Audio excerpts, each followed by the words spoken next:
ओम शांति। सुनते हैं 17 मार्च 81 के अव्यक्त बाप दादा के मधुर महावाक्य। आज की अव्यक्त वाणी का टाइटल है इस सहज मार्ग में मुश्किल का कारण और निवारण। आज की मुरली में बाबा ने डबल विदेशी डबल भाग्यशाली हैं कैसे।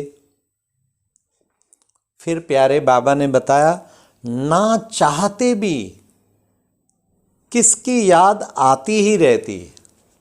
थर्ड बाबा ने ज्ञान मार्ग चलते चलते चलते चलते मुश्किल क्यों लगता है। और लास्टली बाबा ने टाइम वेस्ट कभी भी ना हो उसके लिए क्या करें। तो आओ सुनते हैं 17 मार्च 81 की मुरली। इस सहज मार्ग में मुश्किल का कारण और निवारण। आज विशेष डबल विदेशी बच्चों से मिलने के लिए आए हैं। डबल विदेशी डबल भाग्यशाली क्यों। एक तो बाप दादा को जाना और वर्षे के अधिकारी बने। दूसरा लास्ट में आते भी फास्ट जाए, फर्स्ट जाने के बहुत ही उम्मीदवार हैं। लास्ट में आने वाले किस हिसाब से भाग्यशाली हैं, जो बने बनाए पर आए हैं। पहले पहले वाले बच्चों ने मनन किया, मेहनत की, मक्खन निकाला, और आप सब तो मक्खन खाने के समय पर आए हो। जैसे अव्यक्त वाणियाँ भी सारी सुनाई जाती, फिर उनमें अच्छी अच्छी पॉइंट सब में से निकाली जाती, फिर उसमें मक्खन निकाला जाता। हाँ, तो सबको तैयार मक्खन मिलता। तो बाबा भी लास्ट सो फास्ट वालों की ये भाग्य बता रहे हैं। आप लोगों के लिए बहुत बहुत सहज है, क्योंकि पहले वाले बच्चे रास्ता तय करके अनुभवी बन गए हैं और आप सभी उन अनुभवियों के सहयोग से सहज ही मंजिल पर पहुंच गए हो। तो डबल भाग्यशाली हुए ना। डबल भाग्य तो ड्रामानुसार मिला ही है। अभी और आगे क्या करना है। जैसे अनुभवी महारथी निमित्त आत्माओं ने आप सबकी अनुभवों द्वारा सेवा की है, ऐसे आप सबको भी अपने अनुभवों के आधार से अनेकों को अनुभवी बनाना है। अनुभव सुनाना सबसे सहज है। जो भी ज्ञान की पॉइंट्स हैं, जो भी ज्ञान की पॉइंट्स हैं, वे पॉइंट्स नहीं हैं, लेकिन हर पॉइंट पर अनुभव है। तो हर पॉइंट का अनुभव सुनाना कितना सहज है।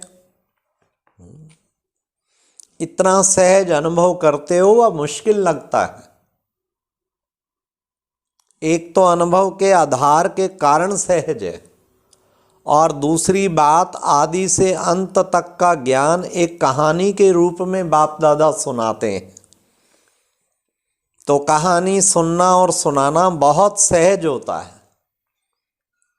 तीसरी बात, आप सभी जो सुना रहे हैं वह आपस में सर्व आत्माओं ने पहली बार नहीं सुना, लेकिन अनेक बार सुना है और फिर से रिपीट कर रहे हैं। तो कोई भी बात को रिपीट करने में, सुनने में या सुनाने में अति सहज होता है। नई बात मुश्किल लगती है, लेकिन कई बार की सुनी हुई बातें रिपीट करना तो अति सहज होता है। अच्छा, याद को भी देखो, कितने प्यारे और समीप संबंध की याद है। नज़दीक के संबंध को याद करना मुश्किल नहीं होता। ना चाहते भी उनकी याद आती ही रहती है। और फिर हाँ, किसकी याद आती रहती, जिससे नज़दीक संबंध। ना चाहते भी घड़ी घड़ी बुद्धि वहाँ जाएगी। तो हमारा भी तो बाबा से कितना निकट संबंध है, तो क्या मुश्किल है। और प्राप्ति को देखो, प्राप्ति के आधार पर भी याद करना अति सहज है, ज्ञान भी अति सहज और याद भी अति सहज। और अब तो ज्ञान और योग को आप अति सिक्की लद्दों के लिए ज्ञान का कोर्स 7 दिन में ही समाप्त हो जाता है, और योग शिविर 3 दिन में ही पूरा हो जाता है। तो सागर को गागर में समा दिया ना। सागर को उठाना मुश्किल है, गागर उठाना तो मुश्किल नहीं है। आपको तो सागर को गागर में समा करके सिर्फ गागर दिए, बस 2 शब्दों में ज्ञान और योग आ जाता है। अब कौन से हैं 2 शब्द? ध्यान से सुनना, बड़ा इंपॉर्टेंट। 2 शब्दों को धारण करना कितना सहज है। 2 शब्दों में ज्ञान और योग आ जाता है। कौन से? आप और बाप। तो याद भी आ गया और ज्ञान भी आ गया, इसलिए टाइटल ही है सहज राजयोगी। आप माना आत्मा और बाप माना बाबा, तो दोनों चीज हो गई ना। जैसा नाम है वैसा ही अनुभव करते हो, और कुछ इनसे सहज हो सकता है क्या? वैसे मुश्किल क्यों होता है? अब देखो बाबा और आगे डिटेल में अव्यक्त वाणी में पूरी तह तक पहुंचाते हैं बाबा। वैसे मुश्किल क्यों होता है, उसका कारण क्या है? उसका कारण अपनी ही कमजोरी है। कोई ना कोई पुराना संस्कार सहज रास्ते के बीच में बंधन बन रुकावट डालता है। ये है मुश्किल का कारण। और शक्ति ना होने के कारण पत्थर को तोड़ने लग जाते हैं, और तोड़ते तोड़ते फिर दिल शिकस्त हो जाते हैं। लेकिन सहज तरीका क्या है? पत्थर को तोड़ना नहीं है, पत्थर को तोड़ना नहीं है, लेकिन जंप लगा के पार होना है। यह क्यों हुआ, यह होना नहीं चाहिए, आखिर यह कहाँ तक होगा, यह तो बड़ा मुश्किल है, ऐसा क्यों, यह व्यर्थ संकल्प आना ही पत्थर तोड़ना है। लेकिन एक ही शब्द ड्रामा याद आ जाता तो एक ड्रामा शब्द के आधार से हाई जंप दे देते, और उसमें जो कुछ दिन या मास लग जाते पत्थर तोड़ने में, उसमें 1 सेकंड लगता। तो अपनी कमजोरी हुई या नॉलेज की कमजोरी हुई? और सुनिए दूसरी कमजोरी क्या, बहुत इंपॉर्टेंट, बहुत ध्यान रखने वाली चीज। दूसरी कमजोरी यह होती जो समय पर वे पॉइंट टच नहीं होती। धोखा खा के फिर टच होना, धोखा तो खा लिया ना, विक्रम तो हो गया ना, तो समय पर वो पॉइंट टच नहीं होती। वैसे सब पॉइंट्स बुद्धि व डायरियों में बहुत होती हैं, लेकिन समय रूपी डायरी में उस समय पॉइंट दिखाई नहीं देती। स्मृति आ जाए ना, समर्थ बन जाए, इसके लिए सदा ज्ञान की मुख्य पॉइंट को रोज रिवाइज करते रहो। ये अंडरलाइन कर लो अच्छी तरह से। अच्छी अच्छी पॉइंट क्यों ये सिलेक्टेड 21 पॉइंट दी जाती, उन्हें अच्छी पॉइंट निकाल के फिर उनको फर्स्ट क्लास बुद्धि में याद कर लो। चेक करते रहो, और अपने को चेक करते चेंज भी करते रहो, फिर कभी भी टाइम वेस्ट नहीं होगा। और थोड़े ही समय में अनुभव बहुत कर सकेंगे। सदा अपने को मास्टर सर्वशक्तिवान अनुभव करेंगे। समझा? अभी कभी भी व्यर्थ संकल्पों के हैमर से समस्या के पत्थर को तोड़ने नहीं लग जाना। व्यर्थ संकल्पों के हैमर से समस्या के पत्थर को तोड़ने नहीं लग जाना। अब यह मजदूरी करना छोड़ दो, बादशाह बनो, बेगमपुर के बादशाह हो ना, तो ना समस्या का शब्द होगा ना बार बार समाधान करने में समय जाएगा।